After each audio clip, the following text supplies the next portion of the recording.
हैं, बात करेंगे दिल्ली चुनाव की, जहां अब रामायण को लेकर आम आदमी पार्टी और बीजेपी के बीच संग्राम छिड़ता दिखाई दे रहा है। केजरीवाल ने बीजेपी को राक्षसी स्वभाव का बता दिया, तो बीजेपी ने कहा है कि केजरीवाल अधर्मी है। ये बीजेपी वाले भी उस सोने के हिरन की तरह हैं, इनके चक्कर में मत आ जाना, नहीं तो हरण हो जाएगा। अरविंद केजरीवाल ने रामायण पर चुनावी ज्ञान दिया तो बीजेपी ने सियासी महाभारत शुरू कर दी। दरअसल सोमवार को दिल्ली की एक जनसभा में केजरीवाल ने सीताहरण के प्रसंग का जिक्र करते हुए बीजेपी की तुलना सोने के हिरन से कर दी थी। बीजेपी भड़क गई और केजरीवाल को चुनावी हिंदू और अधर्मी बता डाला।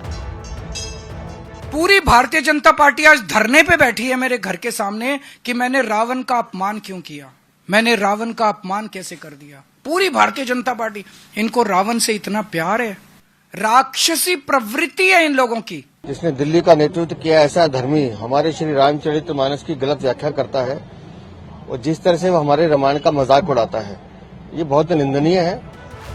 दिल्ली बीजेपी अध्यक्ष वीरेंद्र सचदेवा कनॉट प्लेस के प्राचीन हनुमान मंदिर जा पहुंचे, पूजा अर्चना की और उपवास भी रखा।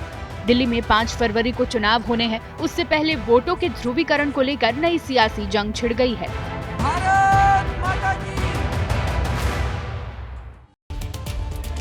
वहीं दिल्ली में केजरीवाल के बयान पर सियासी तनाव भी फैल गया है। बीजेपी ने केजरीवाल पर सवाल उठाते हुए कहा है कि पहले रामायण के बारे में पूरी जानकारी मालूम कर लें, फिर अपना ज्ञान दें। वहीं आम आदमी पार्टी भी इस मुद्दे को लेकर हमलावर है।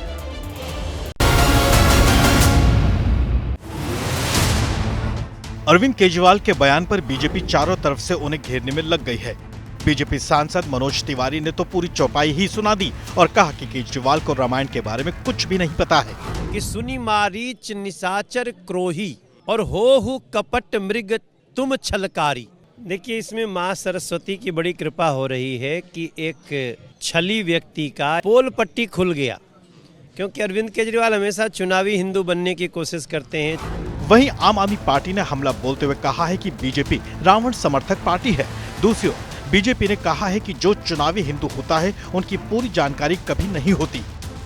ये रावण समर्थक पार्टी है। रावण के अपमान पे ये लोग सड़क पे उतर आए हैं, उपवास रख रहे हैं, अनशन कर रहे हैं।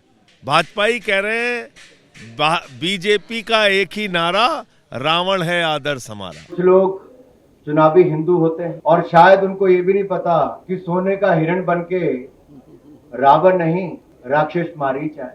यानी साफ है कि दोनों दल विवाद को लेकर एक दूसरे पर सियासी निशाना साध रहे हैं। तो दिल्ली में एक तरफ जहां रामायण के प्रसंग को लेकर जंग छिड़ी हुई है, तो दूसरी तरफ अब चुनावी मुसलमान की भी एंट्री हो गई है। शकूर बस्ती से आम आदमी पार्टी के उम्मीदवार सत्येंद्र जैन ने बीजेपी पर हमला बोला तो उन पर पलटवार भी हुआ।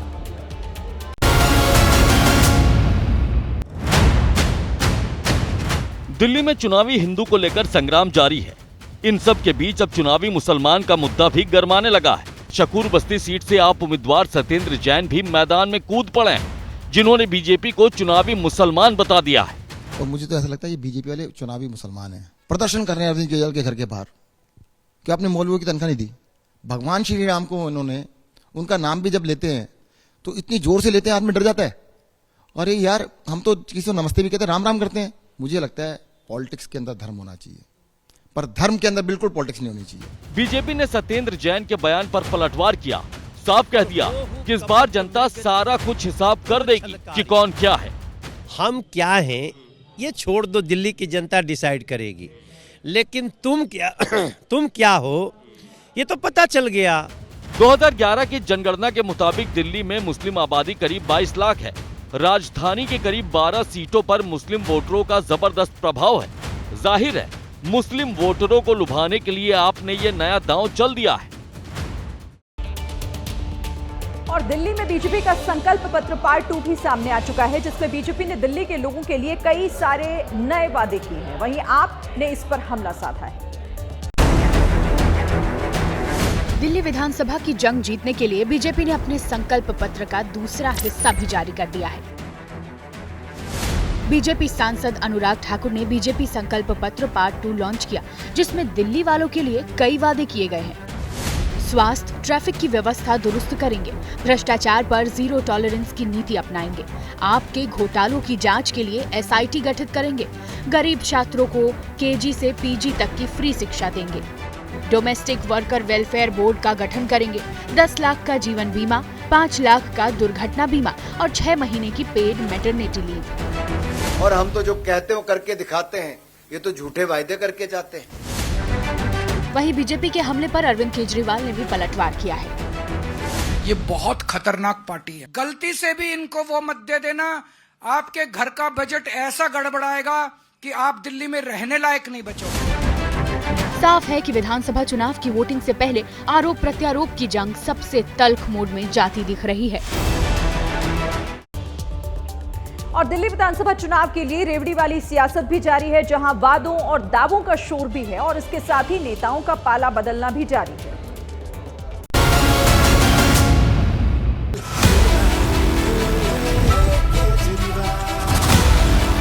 आम आदमी पार्टी के संयोजक अरविंद केजरीवाल ने एक और चुनावी रेवड़ी देने का ऐलान कर दिया है और इस बार उन्होंने धोबी समाज के लिए कई चुनावी घोषणाएं कर डाली हैं। केजरीवाल ने कहा कि चुनाव जीते तो धोबी समाज को कई फायदे दिए जाएंगे। हमारी सरकार बनने पर दिल्ली सरकार धोबी समुदाय कल्याण बोर्ड का गठन करेगी। धोबियों के लिए दोबारा लाइसेंस जारी करने की प्रक्रिया चालू की जाएगी। केजरीवाल ने एक और रेवड़ी वाला दांव खेला तो दूसरी ओर दिल्ली कांग्रेस के नेता लोकेश बंसल को आप में शामिल कराया और दावा किया कि इसके बाद नई दिल्ली विधानसभा में कांग्रेस खत्म हो गई है। और उनका आज पार्टी में स्वागत है। कांग्रेस कोई दिल्ली में सीट जीतने की लड़ाई नहीं लड़ रही। कांग्रेस दिल्ली में आम आदमी पार्टी को हराने के लिए लड़ाई लड़ रही है बीजेपी के साथ मिलकर। वहीं बीजेपी ने भी बड़ा दांव खेल दिया और आम आदमी पार्टी से कुलदीप मित्तल को बीजेपी में शामिल करा लिया। कुलदीप मित्तल को केजरीवाल के सबसे भरोसेमंद लोगों में एक माना जाता है। भाजपा में शामिल होने से चुनावी इस कैंपेन को दम मिलेगा। साफ है कि दिल्ली में रेवड़ी वाली सियासत के साथ साथ दल बदल वाली सियासत भी अब जोर पकड़ती दिख रही है।